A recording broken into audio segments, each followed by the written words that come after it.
Burada kaç kişi olduğunu biliyorsun. Valla karabalık ama rahat var.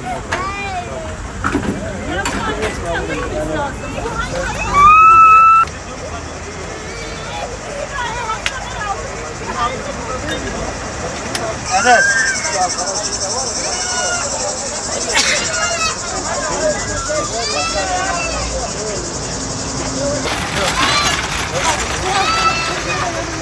Tamam.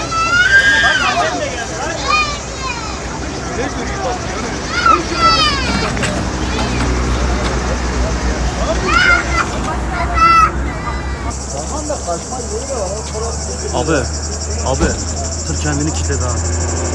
Durdu. Tır kendini kilitledi. Devir dairını patlatmış, kendini kilitledi. Lütfen boşaltın. Tamam gör. Ya tamam lütfen boşaltın bak. Abi lütfen jandarma aracından lütfen.